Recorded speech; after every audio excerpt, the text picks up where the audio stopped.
nsanze barimo gusambana ndarakara cyane nkubita urushyi wa mugabo nti ibi ngibi nibyo mwaje gukorera ku wa mugore nawe ndamubwira nti kana nawe urasambana ndarakara nyine mbabwira nabi Imana iransobanurira ngo ndababaye nuko iryo jwi numvaga rimbwira ngo ndababaye izo nshuro mvuze kandi iryo jwi numvaga ririmo agahinda kenshi mbabajwe n'ubwoko bwanjye abantu bitwa ko bamenye izina ryanjye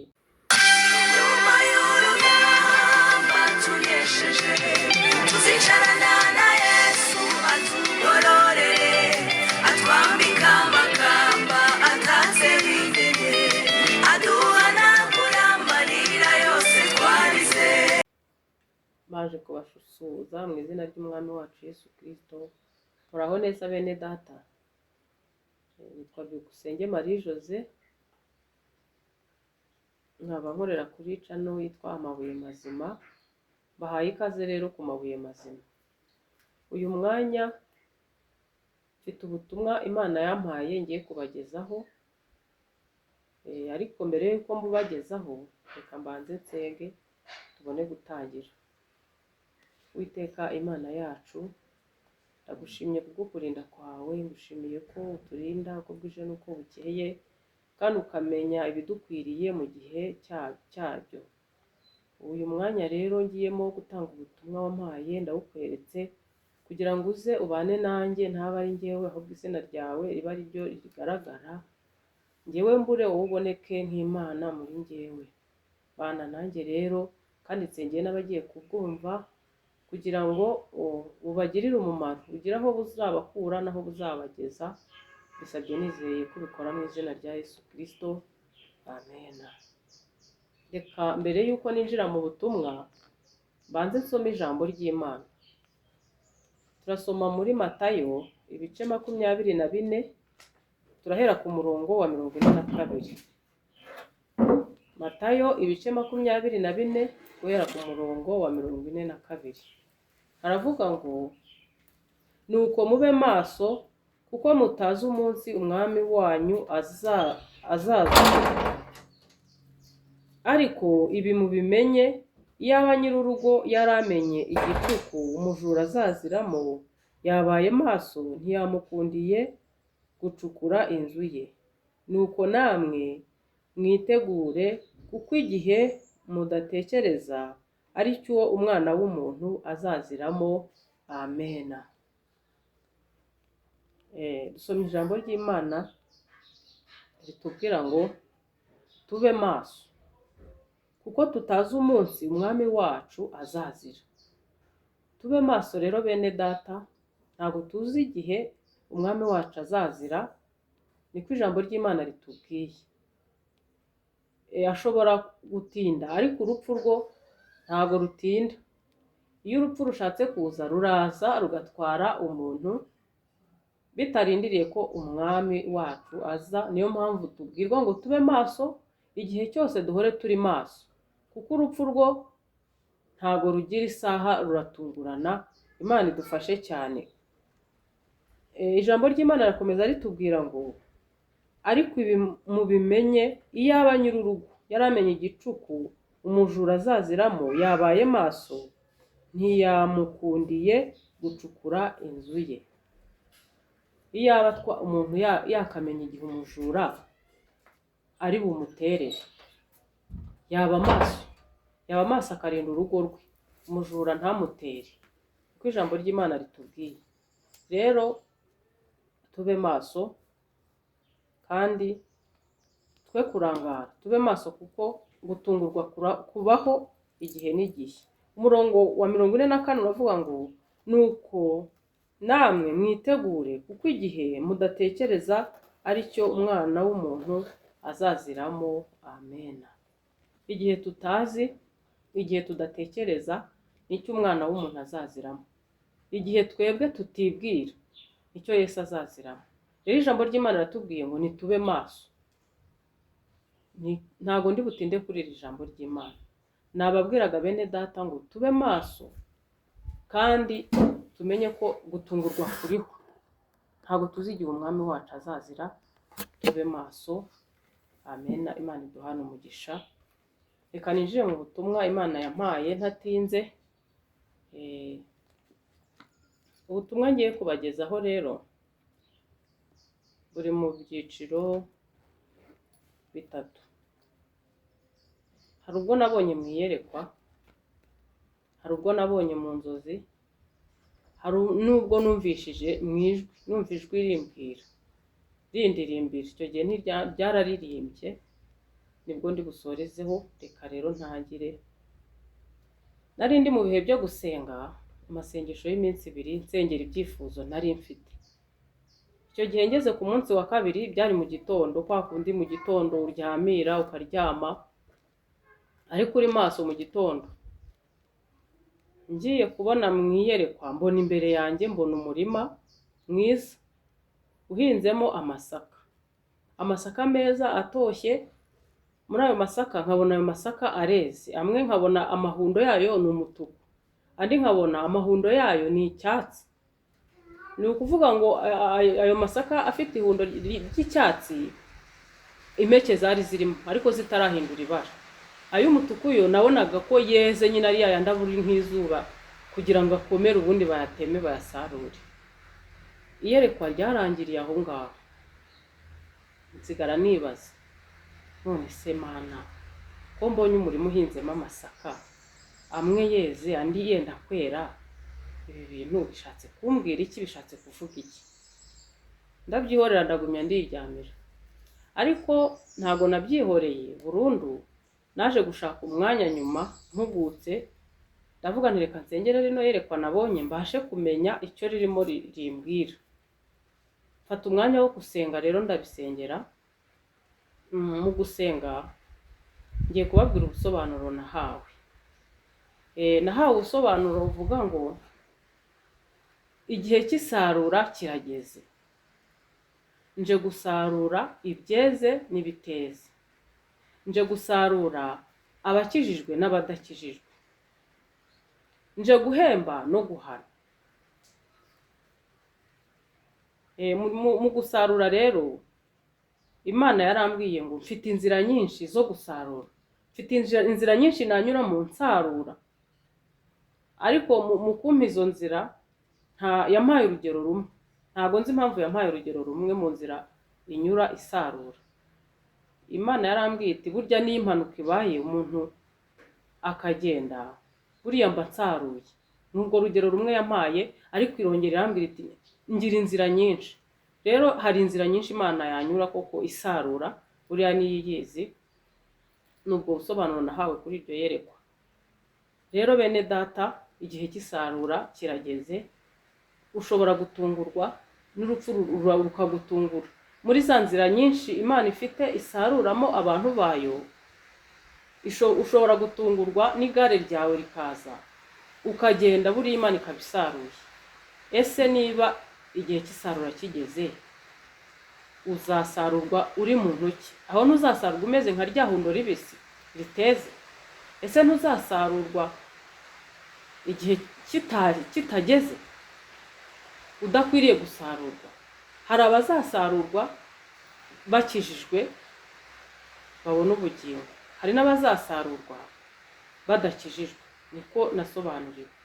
Imana ije gusarura abakijijwe n'abadakijijwe, kandi birumvikana. Niba yarongeye ikambwira ije guhemba no guhana, uzagenda adakijijwe izamuhana, ariko uzaba akijijwe izamuhemba. Imana idufashe cyane. Niba rero ukijijwe, Imana ishimwe. Ariko niba udakijijwe, ufite ibyaha urimo ugenderamo, irebe wisubireho, wihane, utunganire Imana kugira ngo nawe gutungurwa ni kubaho, uzagira iherezo ryiza. Ndibuka ko icyo gihe Imana yambwiye ngo hari abazasigara muri uko gusarura kwayo. Hari abazasigara, ariko ntabwo bizi niba uzasigara. Nanjye simbizi niba nzasigara. Icyo dukwiye rero ni ukuba maso. Icyo dukwiye ni ukwitegura, kuko isaha n'isaha watungurwa. Igare ryawe rikaza ukabona uragiye mu nzira nyinshi Imana ifite isaruramo abantu bayo. Ushobora gutungurwa. niyo mpamvu mbabwira ngo nimube maso, mwitegure, muhore mwiyeza, muhore mweza ubugingo bwanyu, muhore mububera amaso. Imana ishimwe cyane. Iryo yerekwa reka ndisoreza aho ngaho. Ngiye kubabwira irindi yerekwa nagize bwa kabiri. Nabwo nari ndyamye, nkunda kugira amayerekwa ndyamye ndi maso. Nari ndyamye ngiye kubona mbonye imbere yanjye umuntu w'umugabo. Nabonaga ari umugabo mukuru ufite ubwanwa, wambaye kositimu, ariko nareba uburebure bwe nkabona ni umugabo mugufi. Ngereranyije uko nabonaga ari umugabo umeze nk'ureshya n'umwana w'imyaka 6. Iyerekwa rirangirira aho ngaho. Ngira igihe rero nza kurisengera, ndavuga nti se Mana, ko nabonye umugabo ukuze mu myaka ariko mugufi, ugaragara ko akuze, yarameze n'ubwanwa, ubona ko nyine umuntu mukuru ni wamuranga umuyoberwa, ariko ikibazo yari afite cyari cy'ubugufi.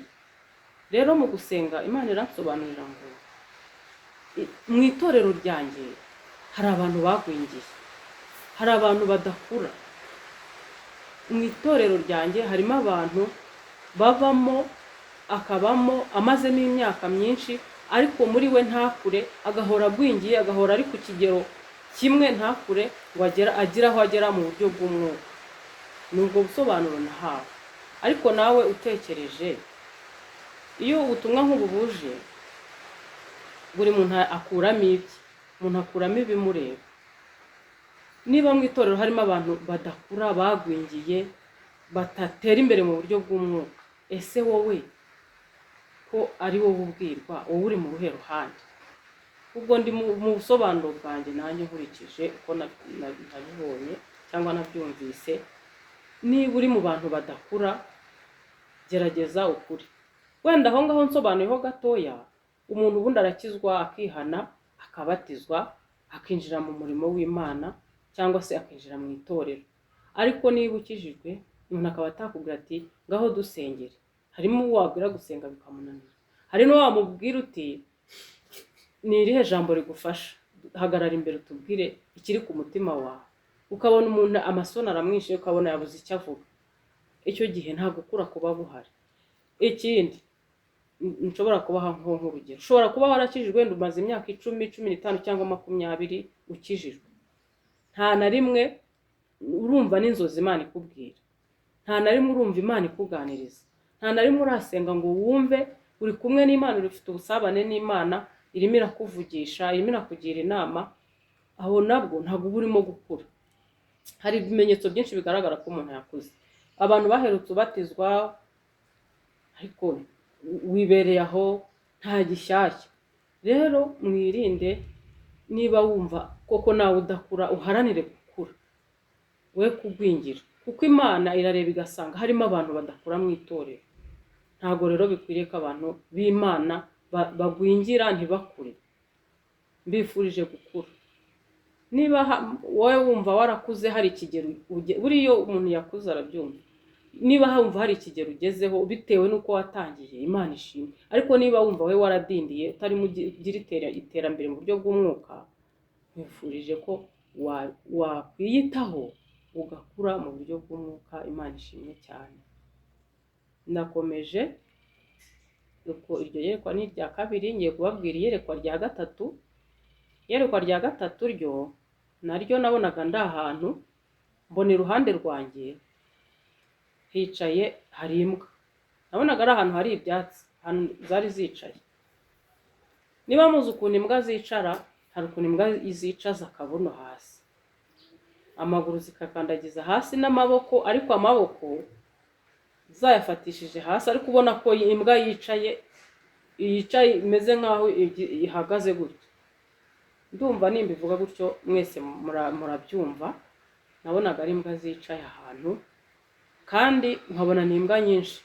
Icyambwiye ko ari imbwa nyinshi ni uko izo mbwa ntabwo nabashije kumenya umubare wazo. Nabonaga zicaye ahantu zituje gusa, muri ubwo buryo zicayemo nuko zari zimeze, ariko zituje. Iyerekwa rirarangira. Nza kugira igihe nabwo ndarisengera. Ngiye kurisengera ndasobanurirwa ngo, umwuka aransobanurira ngo mu bantu harimo ubundi imbwa zivuga ubusambanyi, amarari y'ubusambanyi. Mu bantu harimo amarari y'ubusambanyi, harimo ubusambanyi. Nuko rero mwirinde. Nta bisobanuro byinshi nahawe aho ngaho. Nabwiwe ko mu bantu Satani yateje icyaha cyo kugira amarari y'ubusambanyi, icyaha cy'ubusambanyi mu bantu kirimo, nubwo abantu bicaye hamwe batuje ubona bagenda, harimo abantu bafite icyo kibazo mu mitima yabo, amarari y'ubusambanyi, ubusambanyi mu mitima yabo. Rero reka wenda nse n'urisoreza aho, nuko ubusobanuro nabubonye, ariko nkanjye ubwanjye naratekereje ndavuga nti se umuntu iyo afite irari ry'ubusambanyi cyangwa ari umusambanyi atuje ari ahantu, ntabwo wamureba ngo ubimenye, ntabwo wamubimenya. Buriya rero imbwa iyo yicaye ahantu yo ubwayo yabishatse uyinyuzeho ishobora kukwirukankana ikaba yanakurya. Iyo uyishotoyeho ni ngombwa irakwirukankana nayo ikirwanaho. Izo mbwa nabonaga zicaye zitonze pe, iyerekwa ryarangiye mbona imbwa zicaye hamwe zitonze. Rero bene data, niba Imana ireba mu mitima y'abantu ikabona icyo cyaha kiri mu mitima y'abantu, mwirinde. Abantu bakijijwe mwirinde, kuko isaha n'isaha imbwa utanayishotoye yakwirukankana. Nkunda gukoresha iterimi ivuga ngo yakuvuduka ikakwirukankana utanayishotoye, ariko uyishotoyeho nabwo yakwirukankana. Mwirinde rero, ejo utazaba ugendana n'umuntu uvuga uti ndamwizeye, ejo ukabona kugushije mu cyaha.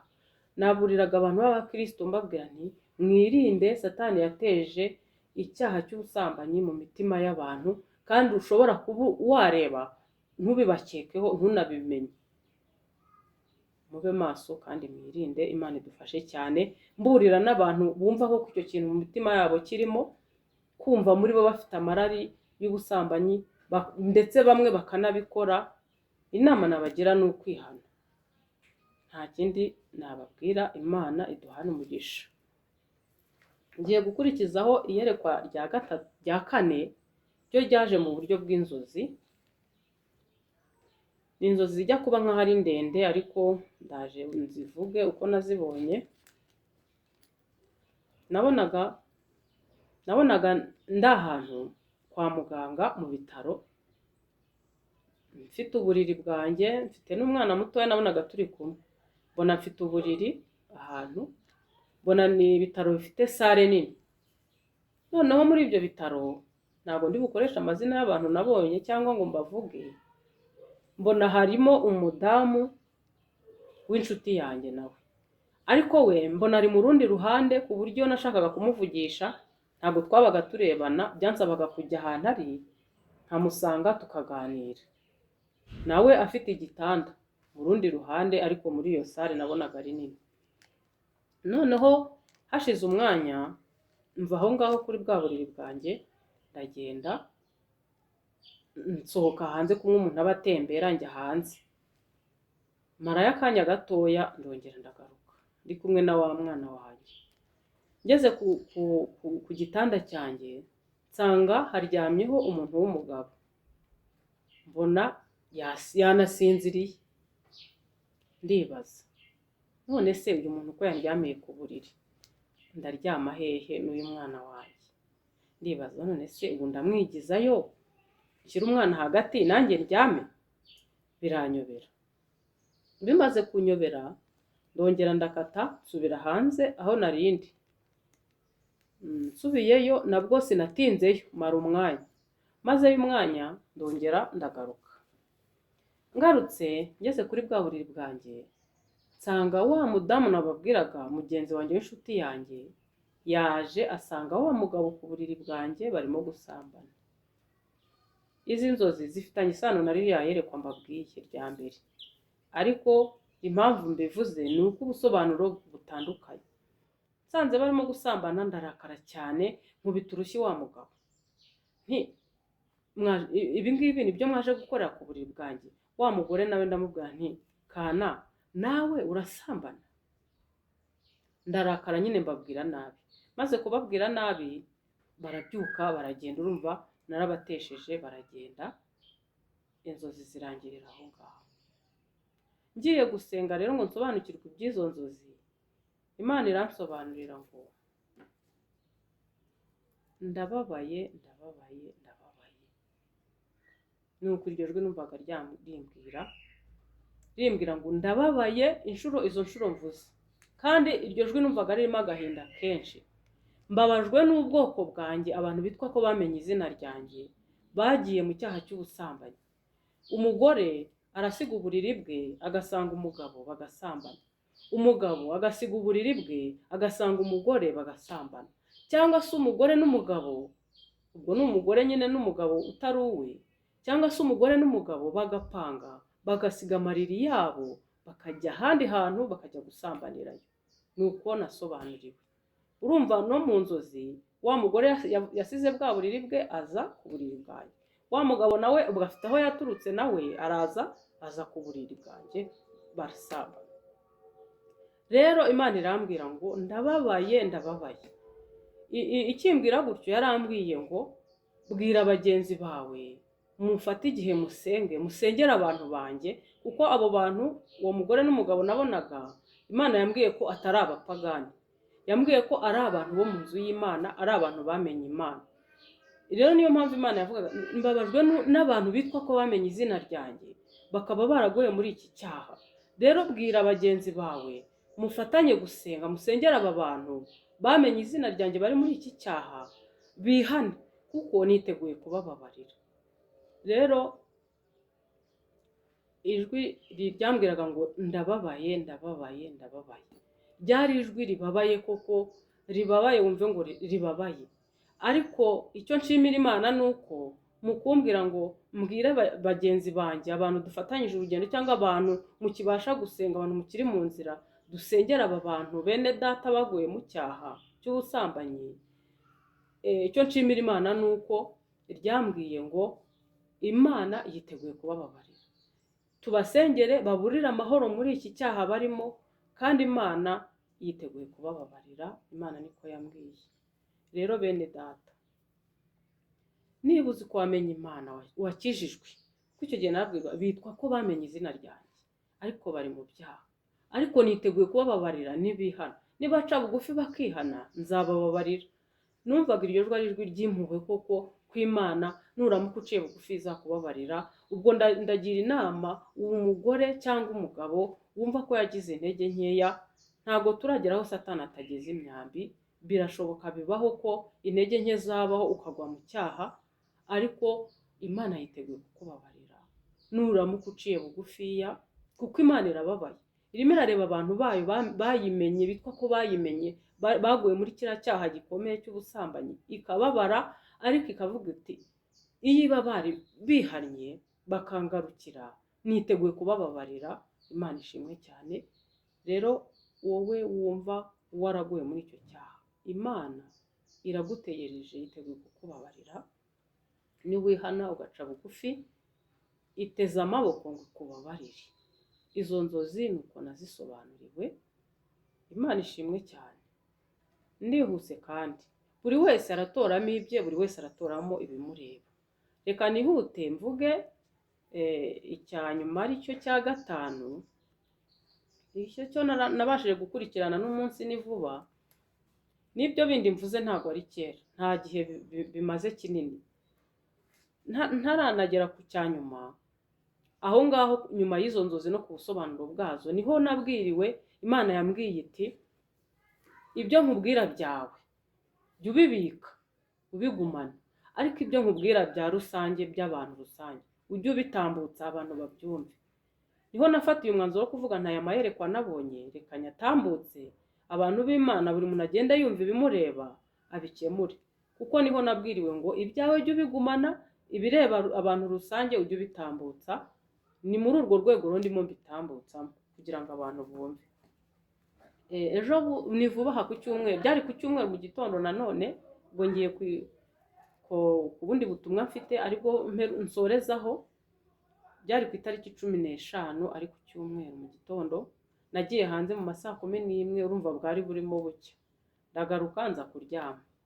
Ngeze ku buriri numva ijwi rirandirimbiye rirandirimbira ngo higura imihigo, higura imihigo. Mubwire abantu bahigura imihigo bahigiye Uwiteka. Nuko iryo jwi ryandirimbiye. Wenda nkunda kuririmba kandi nanjye ndiririmbe, kuko icyo gihe namaze kumva iyo ndirimbo ndasohoka njya hanze nyisubiramo ndayirikodinga, reka nanjye nyiririmbe. Iravuga ngo higura imihigo, higura imihigo, mubwire abantu bahigura imihigo bahiganye n'Uwiteka. Higura imihigo, higura imihigo, mubwire abantu bahigura imihigo bahiganye n'Uwiteka. Higura imihigo, higura imihigo, mubwire abantu bahigura imihigo bahiganye n'Uwiteka. Amen. Nuko iyo ndirimbo yaje. Noneho maze kuyumva kuyirikodinga gutyo nyine, numva ni ibintu binasobanutse, ariko ntago sinatuza, ndavuga nti nabyo reka mbisengere menye neza ibyo ari byo.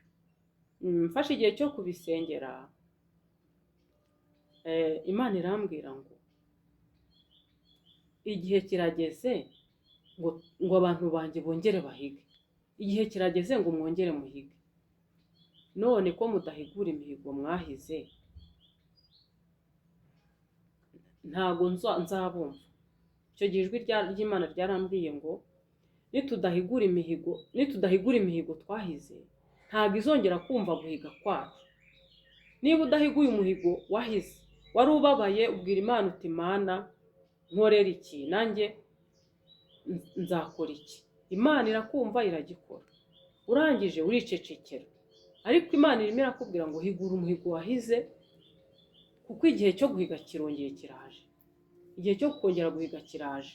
Kandi niba utarahiguye umuhigo, ntabwo Imana izakumva. Icyo gihe niko yambwiye. Umuntu wahize umuhigo ntawuhigure, igihe cyo guhiga kirongeye kiraje, kandi niwongera guhiga ntabwo Imana izakumva. Ariko Imana irambwira iti uwahiguye umuhigo niyongera guhiga niwe nzumva, ariko wihiguye we ntabwo nzamwumva. Rero bene data, niba uzi ko ari umuhigo wahize, uri mu bintu bikomeye, uri mu bintu bigoranye, ubabaye, Imana ikakumva ikagusubiza, warangiza ugaceceka.